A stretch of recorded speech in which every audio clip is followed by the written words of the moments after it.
喂，你有冇試過企喺雙花樹下，睇住啲花瓣，俾風吹到滿天飛咁散開？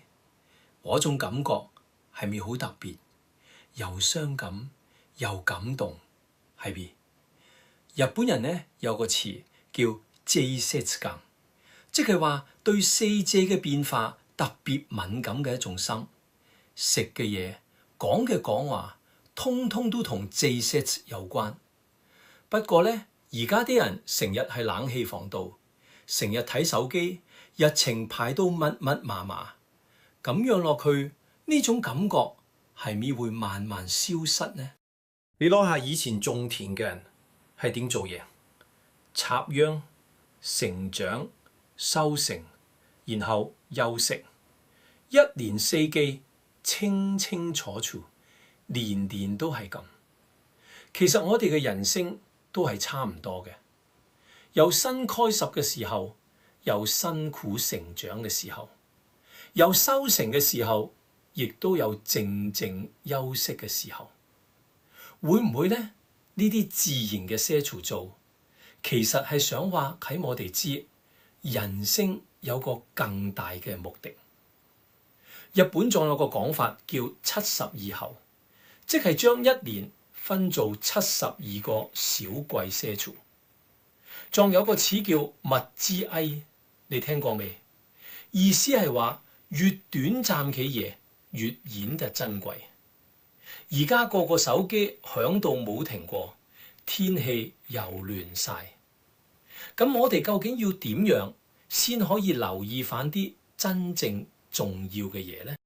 首先呢，你樣嘢好重要，變化其實好自然，唔使驚。冬天靜咗一輪之後，春天自然會嚟嘅，年年都係咁。人生都係一樣嘅，你知唔知？新嘅一章總會開始，就算你未準備好。塞花咧開得練，不過真係好快就謝㗎啦。以前啲詩人成日為呢個嘆氣，不過呢，佢哋每年都會翻嚟嘅，係咪都幾神奇？呢種感覺好特別嘅。住喺城市，生活拱忙，呢種無常感特別強烈，份工都係，感情都係，連住開嘅地方都可以變。咁究竟乜嘢新可以支撐到我哋呢？我諗呀，係屋企嘅傳統啦。好似除返嗰陣，一家人一齊衝麻景咁，大家一齊出力，一齊準備過年。想問你件事，唔知你介唔介意呢？而家你人生入面邊個位係冬天呀？可能係啲嘢完全棘緊或者變緊，腳步都唔順。咁樣嘅時候，支撐住你嘅根係乜嘢呢？可能係屋企人，可能係你重視嘅價值觀，亦都有可能係你每日嘅小習慣。真正嘅安穩呢，係嚟自一啲唔會變嘅嘢，就算周圍嘅嘢不斷咁樣循環變化。其實季些操感講到尾就係留意。2月嗰陣，梅花散發出嘅淡淡香味，夏天嘅下墜，風鈴叮叮當當咁響，突然感受到第一次嘅霜凍咁凍，停低嚟留意呢啲嘢，個心會靜落嚟嘅。喺佢入面有個叫知語嘅嘢，即係一定要有個字講返係邊個季些操。仲有個講法叫選，即係當造。食材喺最變嘅時候先至最好味。而家呢，去便利店咩都買到，成年都有，方便就方便，不過感覺上好似冇咗啲嘢喎。徐石柯晚超嘅鐘，你仲記唔記得？7集嗰陣將心願綁喺竹枝度，試過未？我啲時刻咁特別，就係因為得我啲字先有㗎嘛。所以咧，今個禮拜想同你講樣嘢。返工嘅路上，你留意到知些詞嘅變化呢？樹嘅變化、空氣嘅味道、陽光嘅角度，美對得。停啲留意，你會發覺原來有意義喺入面。平時我哋成日行過，冇為意咋。知識詞咧，唔仲只係個人嘅嘢，佢會連結到人同人。常說秋祭、除夕一家人團聚，呢啲大家一齊分享嘅set處做，會令關係更加緊密，俾大家有種歸屬感。你有冇睇過神節或者見過人哋睇呢？街坊鄰里肩並肩一齊慶祝，幾代人一齊衝馬過。你有冇見過呢種畫面？阿姐、阿爸、細路仔，通通都有份參與。地震之後，聽過啲社區一齊重建嘅故事未？一季一季咁，慢慢一齊行返轉頭。我覺得呢，先至係真正嘅互相扶持。咁而家呢，喺你身邊有邊個呢？有冇你可以陪你一齊感受記石處呢？一齊喺紅葉樹下行下路，咁樣都已經好足夠。因為我哋本身都係要咁樣連結嘅。就算記石處不斷轉變，呢種聯繫都唔會變嘅。講到呢度，想同你講樣深啲嘅嘢。物之愛咧，即係話這些詞嘅短暫，其實好珍貴。美麗嘅咧，正正因為唔會永遠存在，先至咁閃耀。不過咧，喺呢種短暫嘅美底下，其實有樣更加大嘅嘢一直支撐住嘅。春天嗰個朦朧嘅月，秋天嗰個清楚嘅月，三花會完全散晒，不過佢一定會翻來嘅。啲上咗年紀嘅人成日會咁講，而家啲計些詞好似有啲唔對路嘅。天氣真係變咗好多，不過咧，每年到春天，大家都仲係會去賞花，因為我哋心入面始終渴望嗰種美。你話係咪？想問返你件事，唔知得唔得呢？喺你人生入面，你感恩嘅短暫美好係乜嘢？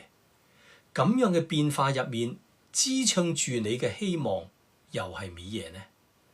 變化咧，唔係最好嘅答案，因為喺底下有一種唔會變嘅誠實嘅些處做，一直都喺度。咁我哋究竟應該點樣去實現呢件事呢？無論係辛苦嘅梅雨，定係豐收嘅秋天，循住大自然嘅智慧去生活，人生先會更加豐盛。盡力就得，唔使逼到自己蘇曬曬。以前日本嘅屋企，你記唔記得點樣起法？紙拉門、高架地板，通通都係為咗適應濕氣同高溫。而家咧就多咗好幾些處近定嘅食物同飲品，呢啲少少嘅嘢都可以令我哋感受到這些處。夏天嘅晚上，着件浴衣出去行下，幾好嘅。過年之前，一家人一齊整預些處料理，都幾溫馨。今個禮拜，不如試下好小習慣，好唔好？晚晚行下路，同人分享一餐飯，靜靜咁反思一陣。呢啲嘢可以幫你同人生嘅些處做更加夾得埋。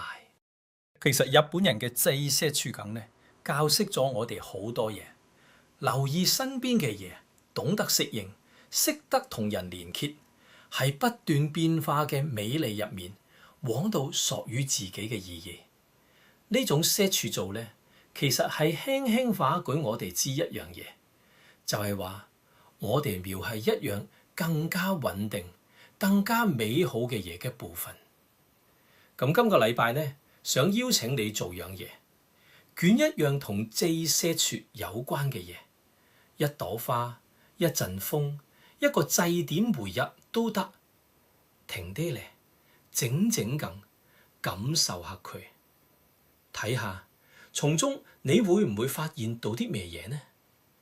多啲留意，多啲感恩，多啲抱住希望，就好似最諷嘢個冬天過咗之後，春天一定會翻嚟。你個心入面，無論而家係邊一計，都有一種靜靜嘅力量。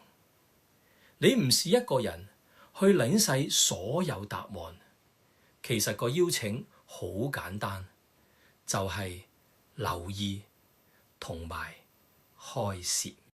有啲人形容往到神呢件事係咁樣嘅，好似終於遇到一個一直往緊又有智慧又關心你嘅朋友，喺日常少少嘅事入面，佢都陪住你。死線失望嘅時刻，坐地鐵嗰陣寧靜嘅一刻，辛苦嘅時候，佢都會陪住你，一定即刻幫你解決死啲問題。不過呢，佢就係海盜，一直都海盜，由頭到尾都冇變過。你會唔會都想認識嘅行呢一位呢？我真心覺得呢一個會係好特別嘅一個相遇。如果你覺得自己有少少準備好嘅話，你唔使一個人去面對呢一件事。